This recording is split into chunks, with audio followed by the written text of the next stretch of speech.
Hello, good morning ಎಲ್ರಿಗೂ. Welcome back to my channel JVSC vlogs. ಇವತ್ತು ಬೆಳಗ್ಗೆ ನೋಡ್ರಿ ನಾನು ವ್ಲಾಗ್ನ ಸ್ಟಾರ್ಟ್ ಮಾಡಿದ್ನಲ್ಲ. ಫಸ್ಟಿಗೆ ನೋಡ್ರಿ ಇವು ಬೆಳಗ್ಗೆ ಎದ್ದ ತಕ್ಷಣ ನಾನು ಹೊರಗಿನ ಕೆಲಸ ಎಲ್ಲ ಮಾಡ್ಕೊಂಡು ಬಂದು ಈ ಕಾಳುಗಳನ್ನು ನೆನೆ ಇರ್ತೈತಲ್ಲ, ಇವೆಲ್ಲ ನೆನೆ ಹಾಕ್ಕೊತೀನಿ. ಕಡ್ಲಿ ಕಾಳು ಬೇರೆ ಸಪ್ರೇಟ್ ನೆನೆ ಹಾಕ್ಕೊಂಡೇನಿ. ಮಡಕಿ ಕಾಳು ಮತ್ತು ಹೆಸರು ಕಾಳು ಒಂದು ಬೌಲ್ನಾಗ ಸಪ್ರೇಟ್ ನೆನೆ ಹಾಕ್ಕೊಂಡೇನಿ. ಇವು ಸಾಯಂಕಾಲ ನೆಂದ ಮೇಲೆ ತೆಗೆದು ಮೊಳಕೆ ಕಟ್ಟಿ ಇಟ್ಕೊಂಡು ಮೊಸರಿಗೆ ಹಾಕ್ಕೊಂಡು ತಿಂದ್ರೆ ಭಾಳ ಚೆನ್ನಾಗಾಗ್ತದಲ್ಲ, ಹಾಗಾಗಿ ನೆನೆ ಹಾಕೀನಿ. ಹಂಗೆ ನೀವು ಇಲ್ಲಿ ನೋಡ್ಬೋದು. ನಾಳೆ ಬೆಳಗ್ಗೆ ಇಡ್ಲಿ ಮಾಡೋಣ ಅಂತ ಹೇಳಿ ಅನ್ನ ಸ್ವಲ್ಪ ಜಾಸ್ತಿ ಉಳಿದಿತ್ತು, ಹಾಗಾಗಿ ಇಡ್ಲಿ ಮಾಡೋಣ ಅಂತ ಹೇಳಿ ಉದ್ದಿನಬೇಳೆನ ಒಂದು ಸಣ್ಣ ಬೌಲಲ್ಲಿ ನೆನೆ ಹಾಕಿದ್ದೀನಿ. ಮೆಂತ್ಯ ಕಾಳು ಮತ್ತು ಉದ್ದಿನಬೇಳೆನ. ಅನ್ನ ನೋಡ್ಬೋದು ಎಷ್ಟೊಂದು ಉಳಿದೈತಿ.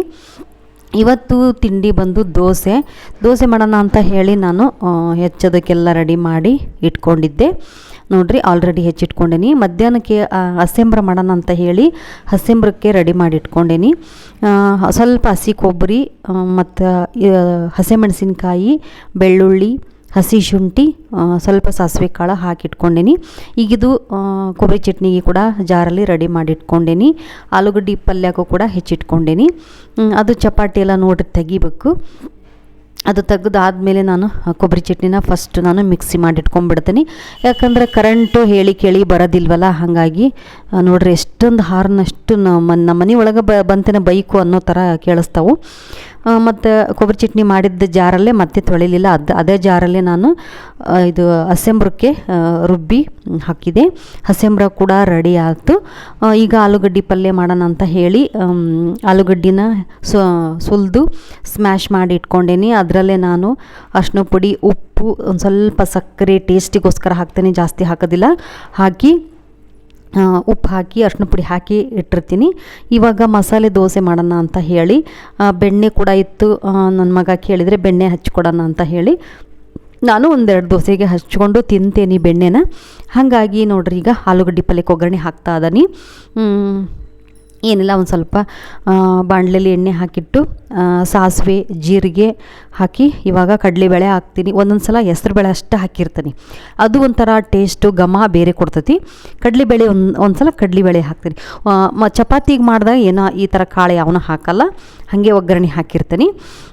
ಕಾಳುಗಳು ಈಗ ಸ್ವಲ್ಪ ಕಂದು ಬಣ್ಣಕ್ಕೆ ಬಂದಮೇಲೆ ಹೆಚ್ಚಿಟ್ಕೊಂಡಿರುವಂಥ ಈರುಳ್ಳಿ, ಹಸಿಮೆಣಸಿಕಾಯಿ, ಟೊಮೆಟೊ ಹಣ್ಣನ್ನೆಲ್ಲ ಹಾಕಿ ಚೆನ್ನಾಗಿ ಬಾಡಿಸ್ತೀನಿ. ಈ ಆಲೂಗಡ್ಡೆ ಪಲ್ಯ ಏನೈತಲ್ಲ, ಸ್ವಲ್ಪ ಒಂದು ಸ್ವಲ್ಪ ಹೌದು ಅಲ್ಲೋ ಅನ್ನೋ ಥರ ಜಾಸ್ತಿ ಅಲ್ಲ, ಒಂದು ಸ್ವಲ್ಪ ಸೀಸಬೇಕು.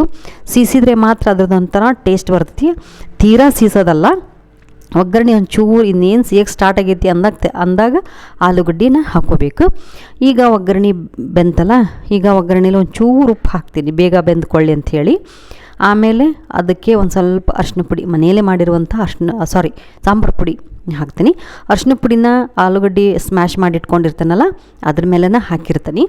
ನೋಡಿರಿ ಎಷ್ಟು ಚೆನ್ನಾಗಿ ಕಲರು ಎಷ್ಟು ಚೆನ್ನಾಗಿ ಬರ್ತೈತಿ. ನನಗೆ ಈ ರೀತಿ ಆಲೂಗಡ್ಡೆ ಪಲ್ಯ ಗಟ್ಟಿಯಾಗಿರಬೇಕು, ಮತ್ತು ಅದು ಸ್ವಲ್ಪ ಜಾಸ್ತಿ ಈರುಳ್ಳಿ, ಟೊಮೆಟೊ ಹಣ್ಣು ಇರಬೇಕು, ಭಾಳ ಚೆನ್ನಾಗಿ ಆಗ್ತೈತಿ.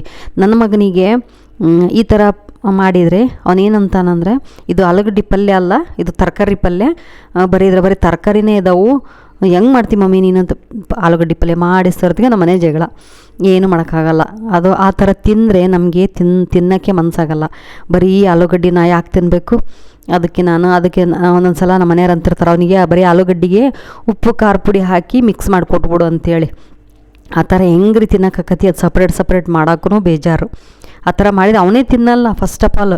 ಆದರೆ ಜಗಳ ಮಾತ್ರ ಮಾಡೋದು ಬಿಡೋದಿಲ್ಲ.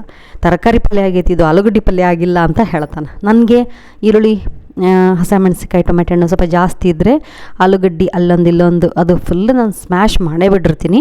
ಅದು ಚೆನ್ನಾಗಿ ಗಟ್ಟಿಯಾಗಿ ಮಾಡಿದರೆ ಭಾಳ ಚೆನ್ನಾಗಿ ಆಕತಿ. ಓಕೆ, ಈಗ ಎಷ್ಟೊಂದು ಪಾತ್ರೆ ಇದ್ದವು, ಪಾತ್ರೆನೆಲ್ಲ ತೊಳಿಬೇಕು. ಇನ್ನು ಹೊರಗಡೆಗೆಲ್ಲ ಕ್ಲೀನ್ ಮಾಡೋದೈತಿ. ಈಗ ಸ್ವಲ್ಪ ಪಾತ್ರೆನೆಲ್ಲ ತೊಳ್ಕೊಂಡು ಸ್ವಲ್ಪ ಕ್ಲೀನ್ ಮಾಡ್ಕೊತೀನಿ.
ಓಕೆ ನೋಡ್ರಿ, ಈಗ ನಾನು ಸೋಫಾ ಸೆಟ್ಟು ಅದೆಲ್ಲ ಫುಲ್ ಕ್ಲೀನ್ ಮಾಡ್ಕೊಳ್ತಾ ಇದ್ದೀನಿ.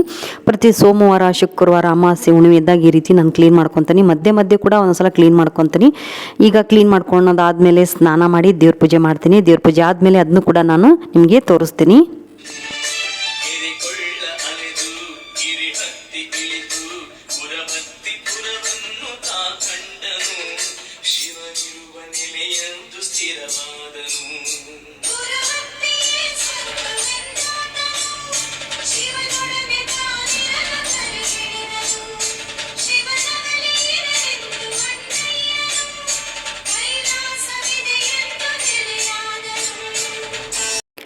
ಓಕೆ ನೋಡ್ರಿ, ಈಗ ಪೂಜೆ ಎಲ್ಲ ಆಯಿತು. ಪೂಜೆನೂ ನೀವು ನೋಡ್ಕೊಂಬಂದ್ರಿ.